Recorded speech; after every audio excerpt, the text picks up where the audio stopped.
Wide Web. Welcome to the Hangin With Web Show and the Legend of the Traveling TARDIS radio show, coming to you from MegaCon here at the floor of MegaCon. This has been an exciting and exhausting trip down the Orlando Convention, the Orange County Convention Center. I got to get that right. Keep on messing this up over here.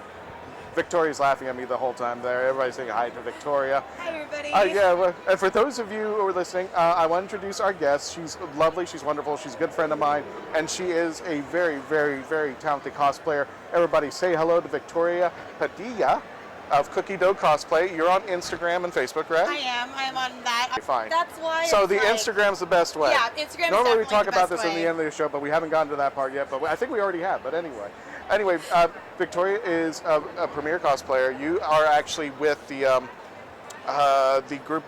Tell me a little bit about that group that you have with Amelia, right? Yeah, we're a part of AUG, Age of Geeks Orlando. Right. So we normally just do a bunch of like bigger cons. Unfortunately, we couldn't get into MegaCon as a group, but such is life.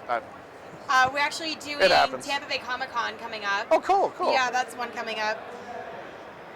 And we just run the costume contests and stuff like that. Aw. Yeah, and I mean, it's a group of amazing friends, and we all get along. And that's really big, because normally when you get groups of cosplayers together, there's always drama. We found a way not to have that drama, which is wonderful. That's good. Drama-free cosplay. Oh, yeah. That's the way it should be there. Now, here's the interesting part, and I know you folks are saying, this is the Legend of the Traveling TARDIS. Why do you have Poison Ivy on? And for all those folks on the radio, she is in an Poison Ivy outfit, but you've been in Doctor Who cosplay before. I do. I have a runaway bride. I made that wedding dress myself. Yes. I never suggest anybody to make a wedding dress ever again. Okay. No. I also do Sisters of Sorn, I think is what they're called. They're the ones from the Pompeii episode. Yes. With Donna Noble, so I do that as well. And I also do Casual Donna. And what is your favorite as far as the Doctor Who cosplays that you do? Very much anything Donna Noble. I love doing my runaway bride just because it gets so much attention. But I also get mistaken as, oh gosh, what was her character's name? Amy Pond. Amy Pond. But the difference between the wedding dresses is hers has a tiara. Right. And it's a strapless dress, where Donna does not have the tiara and it's actual straps. Have you tried to do Amy Pond, or you're like, oh, no? I don't know. I never got into Amy as a companion. She was never really my favorite. I was always a Donna person. Now, what makes you love Doctor Who cosplay? Because you've done it before, but what? It's the fandom. It's definitely okay. the fandom. They're the best fandom I've ever been a part of. And everybody's just so welcoming and wonderful, because there's so much you can do. When you see the classic Doctors cosplays, not just the Doctors themselves, but the actual, like, I wouldn't consider them villains, but like the different aliens. Oh, they're wonderful. Now, what is your favorite Doctor Who cosplay? Let me put it that way. That I've done or seen. Done. And you know what? Let's go ahead and add that scene as what well. I've seen, I don't remember the character's name, but it was a classic Who. She won Gallifrey 3-ish years ago. It was a reflective one. And so, like, when we have a masquerade, and not an actual masquerade, it's a cosplay contest. Right. And they turned out the lights for her, and she glowed. And it was amazing. And that, by far, is my favorite. Do you remember the character, where she came from? Or? It was not one of the episodes I've seen. I believe it was from one of the Lost episodes. Oh, okay. So my mom was pointing it out to me when I saw that, and I was like, it was amazing. But one I've done, I'm going to probably say the one I hate the most to do. Yeah. It's just because it's tedious, and it's also my runaway bride. Oh, because of the wedding gown. It's so big, and it gets stuck. And I've seen. If you've ever seen people who wear the wedding gowns, and especially I've seen other cosplayers with Donna Noble with the wedding gown. They're always tripping, falling. Somebody's stepping on their train and stuff like that. It's just, it is a complete nightmare there. But let's go back a little bit. Okay. What got you in the cosplay in the first place? Where did your passion come from? God, it started back in 2012. Okay. Just graduated out of high school, all the fun stuff, and I just wanted to start making costumes and clothes. I went to my first convention back in 2012. I actually started as a Poison Ivy. Okay. Go figure, make a full round. There you go. What comes around goes around. Yeah. Hopefully she'll make her way into Doctor Who somehow, with all the crossing over and stuff. Oh yeah, right? That'd be interesting. I wonder what the Doctor would do.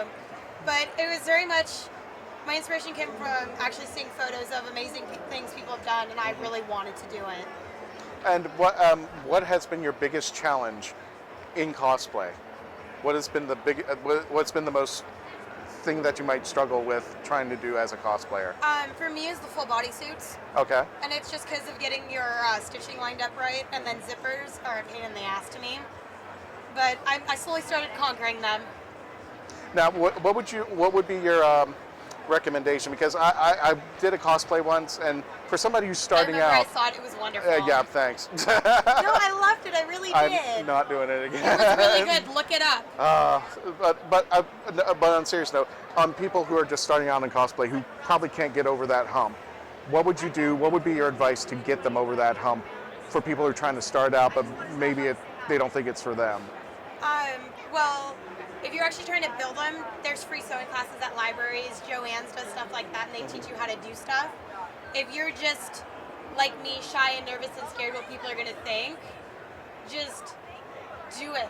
Go out there, ignore what people say. I know that's the hardest thing in the world, but I used to always be scared to go out, and for those who don't see and you're listening on the podcast, I am practically naked. I am in a bra, and I'm in a really small bathing suit. You have to be I think able our to get figures over just went that. out on the radio show, that's for sure. You really need to get over that fear and just not care what people think. And if you have that attitude, like you don't care, people are going to love it. But if you're scared to start out and stuff like that, start in a costume that's more clothed.